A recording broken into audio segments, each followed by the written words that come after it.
Hello everyone, this is Defense Politics Asia. What are you waiting for? Press the like button lah. Press the like button. Below. No, subscribe button. Press also, yeah. Press.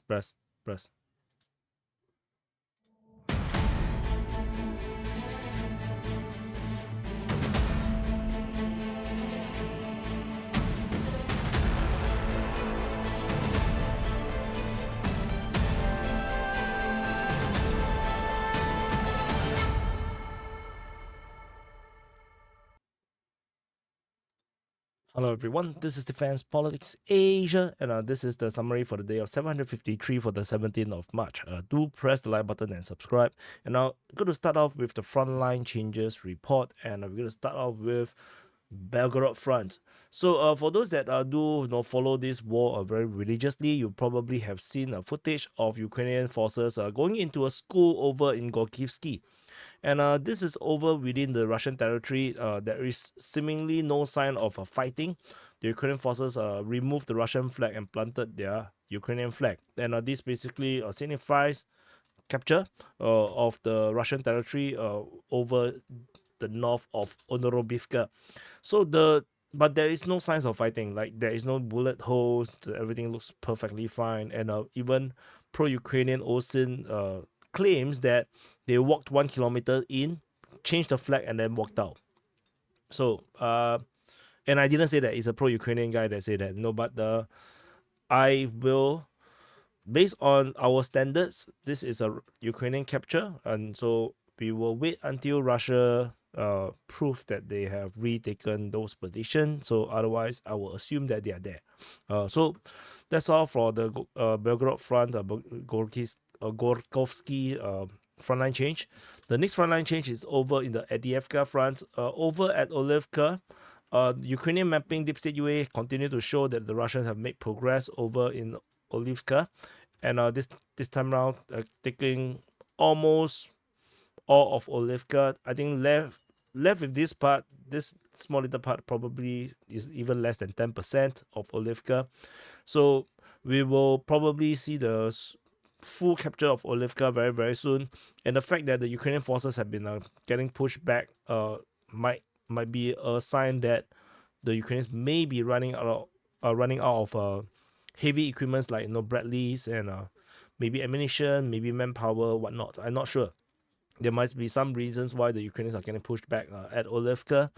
And this is the second day coming. The previous one was this part that was being taken by the Russians. So the Russians are inching forward. And the last frontline change is over at Luhivske. So Luhivske is over in the Zaporizhzhia Front. So it's over here. This is Orlivka. This is the Orlivka sector, Zaporizhzhia City, Zaporizhzhia Front. And at Luhivske, there is this is based on the Rybas mapping. So I should put this as this is Russian claim. I have never really mapped Luhivske as under Russian control. So I'm not sure if it is indeed under Russian control. So we will continue to monitor, but tentatively based on the Russian mapping, now the front line actually looks like this, north of Novoporovska and Novokhalivka.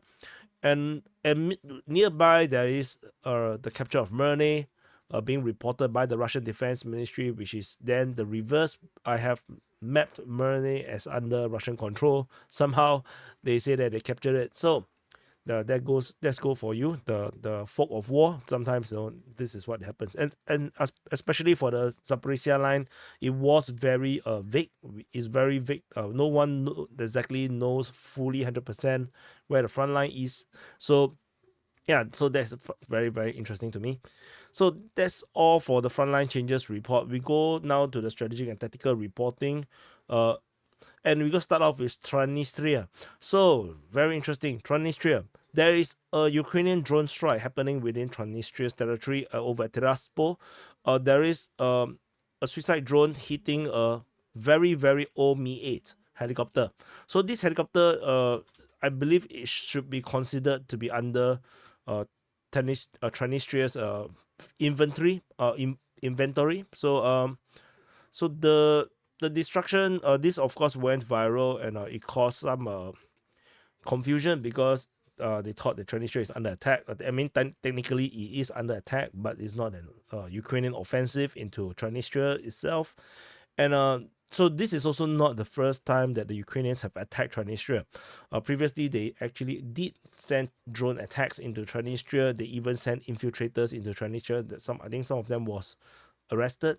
So this is not the first time Ukrainians have tried to stir some things within Transnistria, and they are trying to get the Russians to react, to give them a capability to invade into Transnistria. But this is of course a very controversial decision if they ever do it, because Moldova see Transnistria as part of their sovereign territory, and if Ukraine invade into Transnistria, it is considered an invasion into Moldova, and that would be one hell of a difficult thing to explain away. So which is why Transnistria still remains as Transnistria, and the Ukrainians still have not invaded it right now. But somehow someone just have an itchy finger and decided to fly a drone into this very old helicopter. But somehow this helicopter is filled with fuel. So after it hit, it actually burns up quite spectacularly. So it is a helicopter that is actually possibly can fly. Moving on from Transnistria, we go on to the Kherson Front. At the Kherson Front, there is no report of fighting over in the river or the bridgeheads. Didn't see that reports. But we do have Russian artillery striking Sadove. And just this is a continuation of the Russians just hunting Ukrainian forces all across the Kherson Front. And there is also a Lancet drone strike against a vessel. So allegedly, based on Kreminna Caprice, the geolocator, they say that this boat is actually a patrol boat, and then it got struck by a Lancet drone. It doesn't look like the boat is sunk, I think, but it's just damaged, particularly over the bridge area. So that's all for the Kherson Front. Nothing much over here. Over at the Zaporizhzhia Front, we have the Russian forces continue their attack. We have this time around, we have fighting reported. Let me see, I can zoom in. Okay, that's a bit too much. Fighting reported at Zaporizhzhia towards Novodanilivka and Robotine, northwest of Rabove, as well as Myrne. But particularly at Myrne, the Russian forces, at least the Russian Defense Ministry, declared that they have captured Myrne. This doesn't mean a lot on the DPA's mapping, because we have always mapped Myrne as under Russian control. So it could be a gray zone kind of thing, where now they have captured it. So there is nothing really much to talk about in this area here, in the Orlivka salient, because there isn't really much information about it.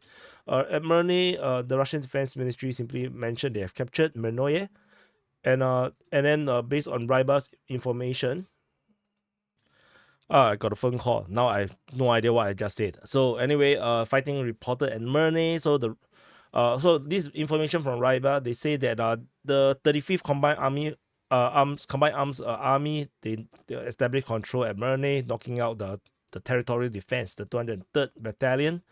So, and they also mentioned the Ukrainians tried to counterattack but did not work out. So yeah, so the Russians have taken this position, and this on top of that, the Russians actually fired at Luhivske,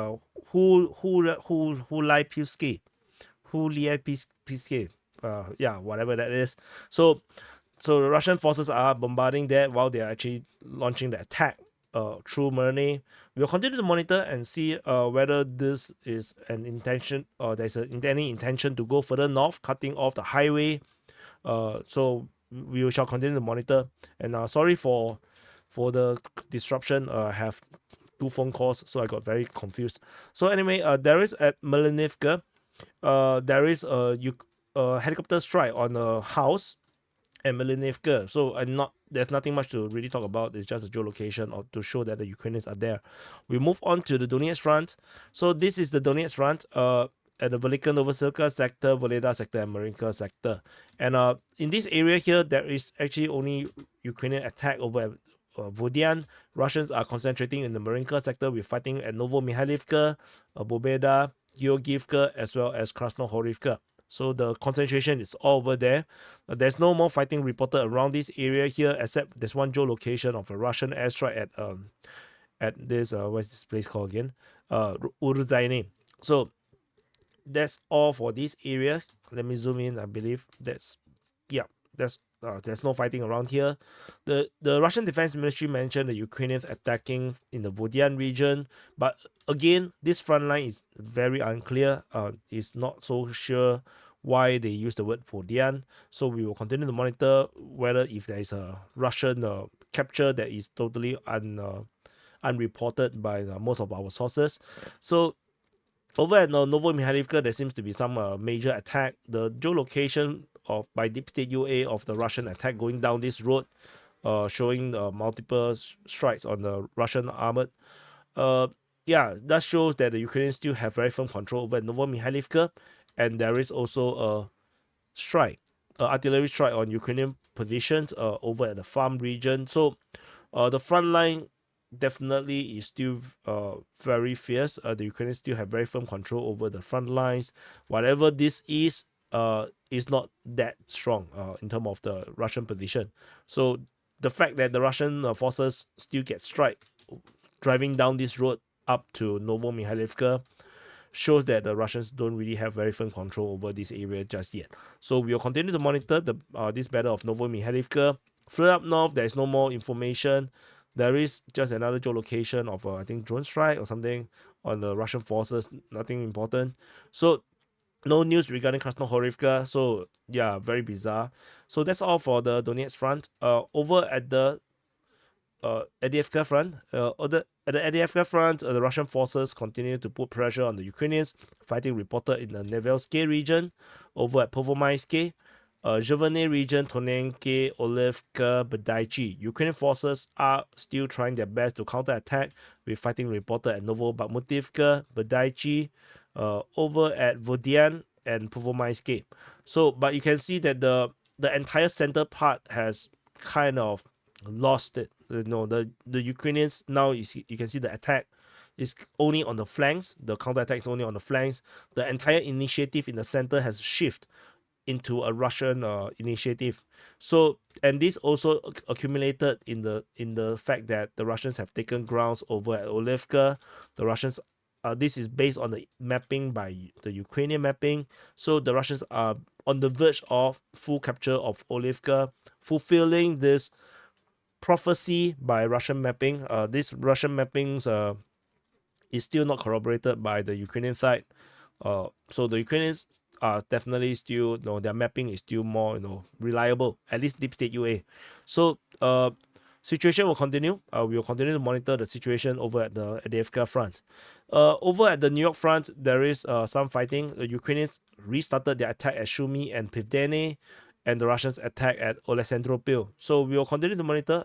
This is one of those places I don't expect much frontline change. So that's all from New York.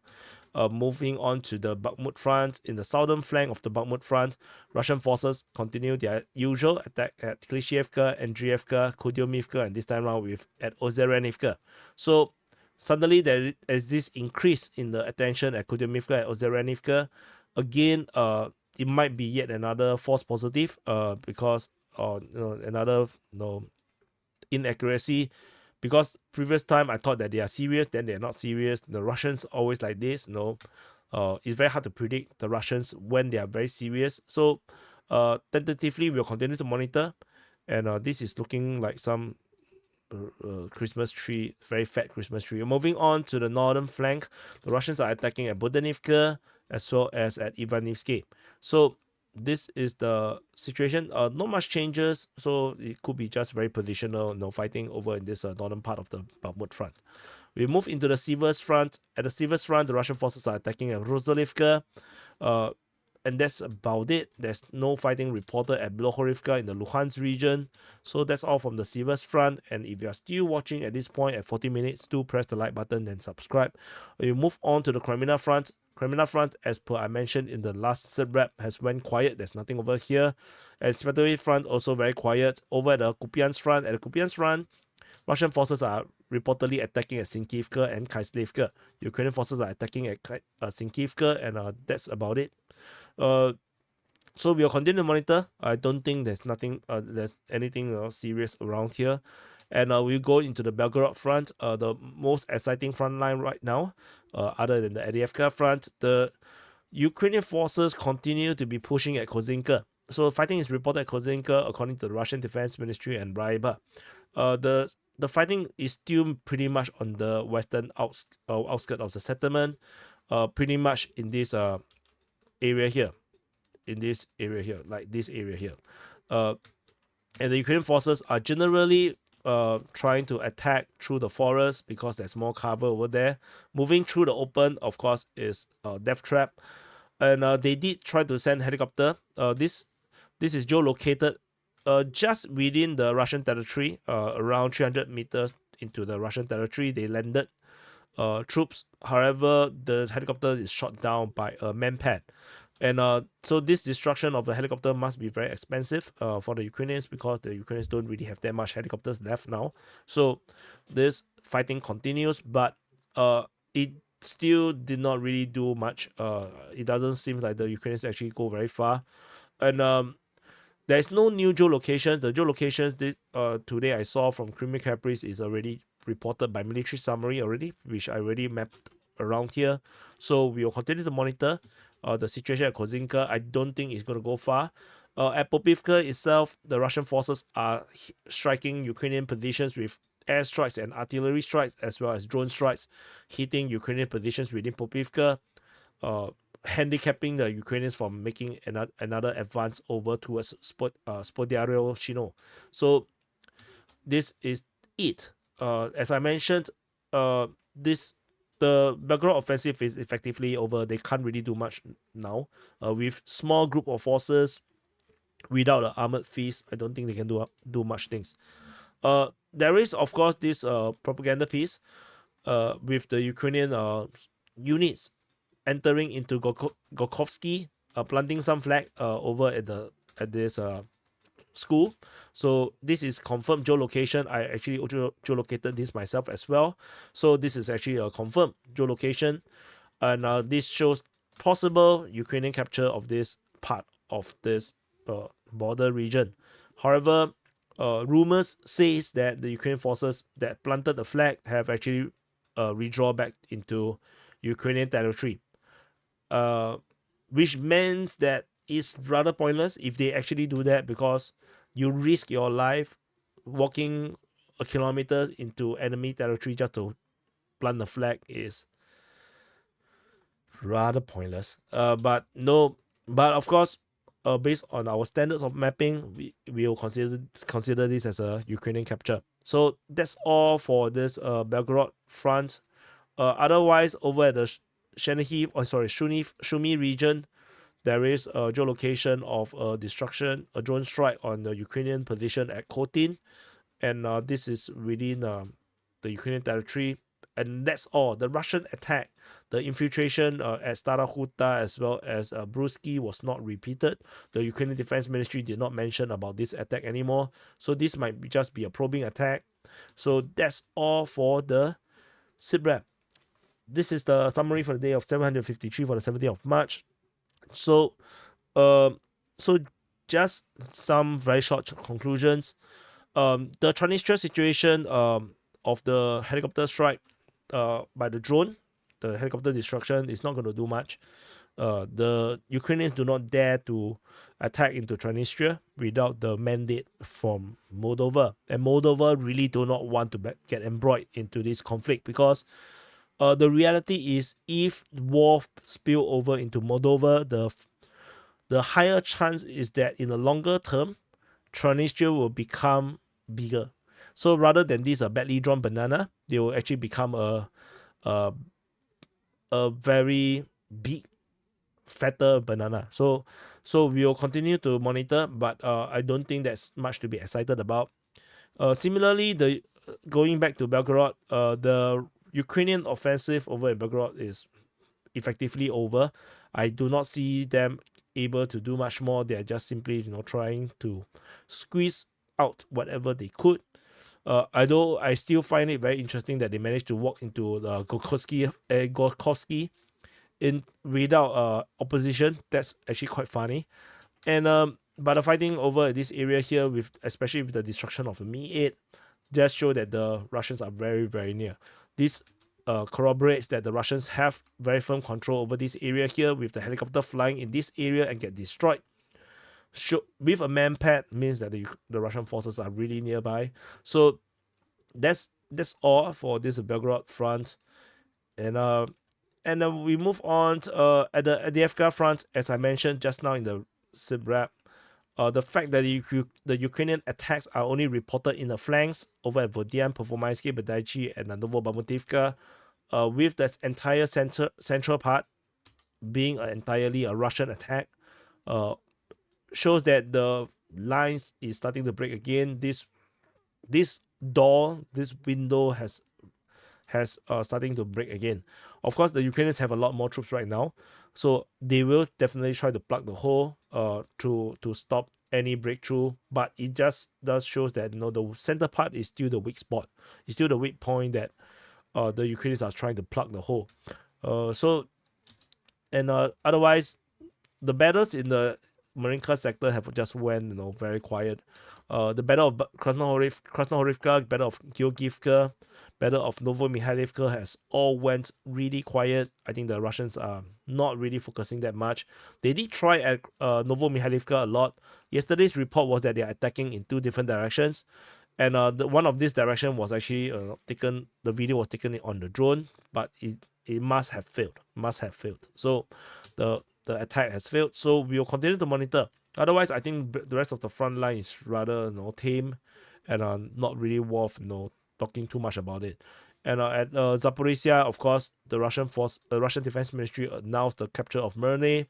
The only significance I would say is that if this capture leads to a Russian attack northward and cut off the highway, and then I think that will present a logistical problem for the Ukrainian side, because the highway links Huyaipole all the way towards Omelnik, which actually leads to Orlivka. If they lose this part, then they will have to go around Kopani, and it's just a slight detour, not very big, but of course these are not big highways, so it will be very inconvenient for the Ukrainians. But yeah, I mean, the entire freaking map of Ukraine is now very inconvenient. So it's not something that the Ukrainians can't overcome. So the Ukrainians can definitely overcome this if the Russians even get there. So not very, very significant. So anyway, this is the summary for the day of 753, 17th of March. Press the like button, subscribe. I'll see you guys in the next update.